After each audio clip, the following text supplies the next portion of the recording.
اعوذ باللہ من الشیطان الرجیم بسم اللہ الرحمن الرحیم۔ السلام علیکم ناظرین میں ہوں آپ کا میزبان ارشاد انصاری اور آپ دیکھ رہے ہیں پے ٹیکس۔ ناظرین آج 3 ایشوز پہ ہم آپ سے بات چیت کریں گے۔ سب سے پہلا ایشو تو ایک فالو اپ ہے جو ہم اپنے ناظرین کی جو مسائل ہیں ان کے لیے جو آواز بنے ہیں تاکہ ان کو کسی طریقے سے ان مسائل سے جو ہے چھٹکارا مل سکے، اس تناظر میں ایک فالو اپ ہے۔ اور پھر اس کے بعد پاکستان کے وزیر خزانہ اسحاق ڈار اس وقت امریکہ میں موجود ہیں، آئی ایم ایف کے سالانہ اجلاسوں میں شرکت کر رہے ہیں، اور اس کے ساتھ ساتھ I M F, World Bank, Islamic Bank اور دوسرے جو ڈونرز ہیں اور ممالک ہیں ان کے اہم جو رہنمایا شخصیات ہیں ان سے اہم ملاقاتیں کر رہے ہیں۔ اس میں کیا پیش رفت ہو رہی ہے اور آگے کیا ہونے جا رہی ہے اس پہ بات چیت کریں گے۔ اور پھر تیسرا ہم بات چیت کریں گے کہ ڈالر نے پھر سر اٹھانا شروع کر دیا ہے، اسٹاک مارکیٹ پھر مائنس میں گئی ہے، اس کی کیا وجوہات ہیں، اور پھر آج رات پیٹرول کیا مہنگا ہونے جا رہا ہے یا سستا ہونے جا رہا ہے، اس پہ بات چیت کریں گے۔ سب سے پہلے ہم بات چیت کرتے ہیں جو ڈیجیٹل لینڈنگ ہے، نینو لینڈنگ، اس کا جو شکار ہو رہے ہیں لوگ، اس کی وجہ سے جو پریشانی ہے اس پہ بات چیت کریں گے۔ اس میں ہمیں بہت زیادہ لوگوں کا ریئیکشن آ رہا ہے، لوگ ہمیں اپنا فیڈ بیک بھی دے رہے ہیں اور ساتھ میں جو ہے وہ ہیلپ آؤٹ کرنے کے لیے بھی ریکویسٹ کر رہے ہیں کہ ہمیں اس چنگل سے جو ہے وہ چھٹکارا دلانے کے لیے ہماری ہیلپ کریں۔ تو اپنے تئیں بھی ہم کوشش کر رہے ہیں، ذاتی طور پہ بھی، کہ اگر کسی کی ہم سپورٹ کر سکتے ہیں تو اس کو ہم سپورٹ کریں، اور سوشل میڈیا کے ذریعے بھی کہ ان کی ہم آواز بن کے ارباب اختیار تک پہنچیں۔ اور اس کا نتیجہ یہ ہے کہ اب اس پہ جو ادارے ہیں وہ کافی متحرک ہو گئے ہیں۔ ابھی جو فیڈ بیک ہے وہ یہ ہے کہ پہلے 14 کے جو غیر قانونی ایپس ہیں ان کی ہم پہلے بات کریں کہ 14 غیر قانونی ایپ تھی جن کی ایس سی سی پی نے ایف آئی اے کو فہرست بھجوائی تھی، ان کے خلاف کارروائی شروع ہو رہی تھی۔ اب ان کی تعداد 40 ہو گئی ہے کہ ایس سی سی پی نے 40 غیر قانونی جو ایپس ہیں وہ جو لون کے ذریعے لوگوں کو لوٹ مار کر رہی ہیں اور پریشانی کا باعث بن رہی ہیں، ان کے خلاف کارروائی کے لیے ایف آئی اے کو لکھا ہے، اور ایف آئی اے نے ان کے خلاف کارروائی تیز کر دی ہے اور کوئی 8 سے 10 ایپس جو ہیں جو غیر قانونی تھیں وہ بند بھی کروا دی ہیں۔ اور پھر securities and exchange commission of Pakistan نے جو اپنی لائسنس یافتہ 3 ایپس ہیں ان کے خلاف جو شکایات آ رہی تھیں ان کا ایک تو ازالہ بھی کیا ہے، اور پھر جس نوعیت کی شکایات آ رہی تھیں ان شکایات کا مستقل حل کرنے کے لیے اپنے ریگولیشنز بھی جو ہے وہ امینڈ کرنے کا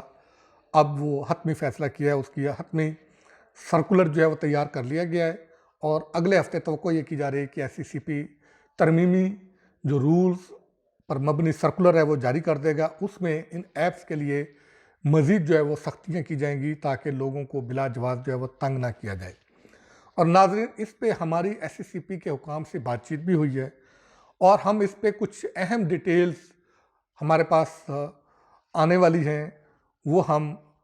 اپنا جو اگلا ویلاگ ہوگا منڈے یا ٹیوزڈے میں اس میں ہم آپ کو شیئر کریں گے کہ ایس سی سی پی ان کے خلاف کیا مزید اقدامات کرنے جا رہا ہے، اور جو رولز امینڈ کرنے جا رہے ہیں اس میں کون کون سے رولز نئے انٹروڈیوس کروائے جا رہے ہیں، کس طرح کنزیومر کو پروٹیکشن دی جائے گی، جو اس میں پھنسے ہوئے ہیں ان کو اس چنگل سے نکالنے کے لیے ایس سی سی پی اپنے رولز میں کیا متعارف کروانے جا رہا ہے، اور ایف آئی اے نے کون سی ایپس بند کی ہیں، کوشش کریں گے ان کے نام اور جو لوگ اریسٹ ہوئے ہیں وہ کون ہیں اور مزید کیا ہے اس کے بارے میں آپ کو اگلے ویلاگ میں بتائیں گے۔ اب ہم آتے ہیں آئی ایم ایف کے حوالے سے۔ اس وقت ہمارے وزیر خزانہ جو ہے اپنی ٹیم کے ساتھ امریکہ میں موجود ہیں، ان کی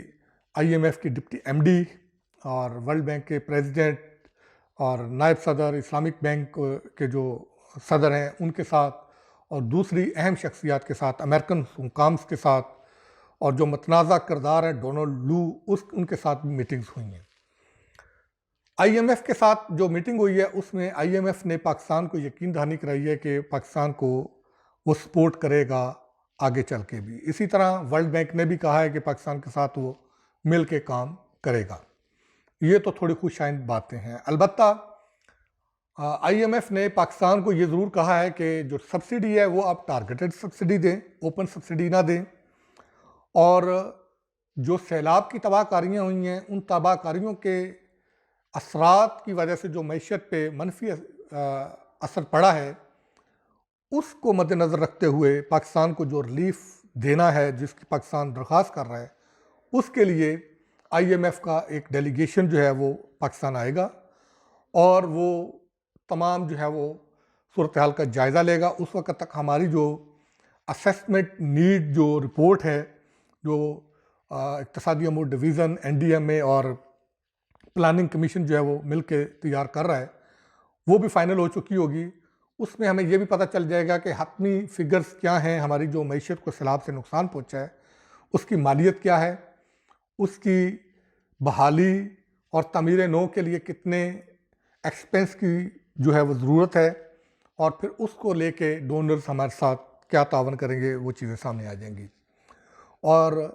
اطلاعات یہی ہیں کہ آئی ایم ایف نے ابھی پاکستان کو کچھ ریلیف دینے پہ آمادگی ظاہر کی ہے کہ جو آپ کی مشکل سچویشن بنی ہے اس میں ہم کسی حد تک جو آپ کی شرائط ہیں اس میں کسی حد تک نرمی کریں گے، لیکن ابھی یہ حتمی نہیں ہے۔ جب ہماری حتمی بات چیت ہوگی تو اس میں یہ سامنے آئے گا۔ اس میں یہی ہے کہ ایک تو بجلی کی جو قیمتیں ہیں اس پہ ہے کہ کچھ تھوڑا سا ہمیں ریلیکس کر دیا جائے کہ کچھ عرصے کے لیے اس کو ڈیفر کر دیا جائے کہ اس کو پاس آن نہ کیا جائے۔ اسی طرح پیٹرولیم پرائسز کے حوالے سے کہ اس میں جو لیوی ہے اور ٹیکسز ہیں اس کو کچھ عرصے کے لیے ڈیفر کر دیا جائے۔ ابھی اس پہ جب مذاکرات مزید ہوں گے تو پھر سامنے آئے گی۔ اور تیسرا جو اسی سے جو جڑا ہوا ہے، دیکھیں کہ اسحاق ڈار جب سے آئے تھے اس وقت سے مسلسل ڈالر جو ہے وہ نیچے آ رہا تھا اور روپے کی قدر مستحکم ہو رہی تھی، کوئی 15 سے 18 روپے جو ہے وہ ڈالر کی قیمت کم ہو چکی تھی، اور اسٹاک مارکیٹ بھی مسلسل جو ہے وہ مثبت رجحان تھا، اوپر جا رہی تھی۔ لیکن جب سے اسحاق ڈار آئی ایم ایف کے ساتھ مذاکرات کے لیے گئے ہیں اس دن سے مسلسل پچھلے 2-3 دن سے ڈالر بھی تھوڑا مہنگا ہونا شروع ہو گیا ہے اور اسٹاک مارکیٹ بھی جو ہے وہ منفی میں جانا شروع ہو گئی ہے۔ اب دیکھنا یہ ہے کہ اسحاق ڈار واپس آتے ہیں تو کیا وہ اقدامات اٹھاتے ہیں، کیا وہ واپس ڈالر جو ہے اس کی قدر کو کم کرنے میں کامیاب ہوں گے اور اسٹاک مارکیٹ کو اوپر لے جانے میں کامیاب ہوں گے یا نہیں ہوں گے۔ تیسری جو اہم بات ہے وہ ہے پیٹرولیم پرائسز۔ آج 15 تاریخ ہے، آج رات 12 بجے گورنمنٹ نے پیٹرولیم پرائسز میں رد و بدل کا اعلان کرنا ہے۔ ہماری ٹیم اگرچہ امریکہ گئی ہوئی ہے، وزیر خزانہ، لیکن توقع یہی کی جا رہی ہے کہ رات 12 بجے تک نئی قیمتوں کا اعلان کر دیا جائے گا، اور ابھی تک کی جو اطلاعات ہیں وہ 15 روپے پر لیٹر تک جو ہے وہ کمی کی اطلاعات ہیں۔ لیکن اگر ایڈجسٹمنٹس کی جاتی ہیں، پیٹرولیم لیوی کو تھوڑا اپ کیا جاتا ہے، ٹیکسز کی جو ہے وہ ریشنلائزیشن کی جاتی ہے، تو یہ ریلیف جو ہے وہ کم بھی ہو سکتا ہے۔ لیکن جو ورکنگ کی گئی ہے انٹرنیشنل مارکیٹ میں جو پرائسز کم ہوئی ہیں اس کے تناظر میں آج رات 12 بجے پیٹرولیم پرائسز جو ہے وہ کم ہونے کی توقع ہے۔ اب حتمی فیصلہ گورنمنٹ کیا کرے گی یہ رات 12 بجے سامنے آ جائے گا، لیکن اگر حکومت پیٹرولیم پرائسز کم کرتی ہے تو یقینی طور پہ اس سے عوام کو ریلیف ملے گا اور مہنگائی میں کسی حد تک کمی واقع ہوگی، کیونکہ ابھی کل جو وفاقی ادارہ شماریات نے اعداد و شمار جاری کی ہیں، مہنگائی کی رپورٹ جاری کی ہے، اس میں مہنگائی کی شرح میں 0.57% کمی واقع ہوئی ہے، اور مہنگائی کی شرح جو 30% کے قریب چلی گئی تھی وہ واپس 28.40% کے قریب آ گئی ہے۔ تو لہٰذا اگر یہ بھی پیٹرولیم پرائسز اس مرتبہ بھی کم کی جاتی ہیں تو یقینی طور پہ اگلا جو ویکلی انڈیکس ہوگا پرائس کا، اس میں بھی پرائس جو ہے وہ پرائسز نیچے آئیں گی اور مہنگائی کی شرح میں بھی کمی واقع ہوگی، ورنہ یہ اثرات زائل ہو جائیں گے اور پھر سے مہنگائی جو ہے وہ سر اٹھانا شروع ہو جائے گی۔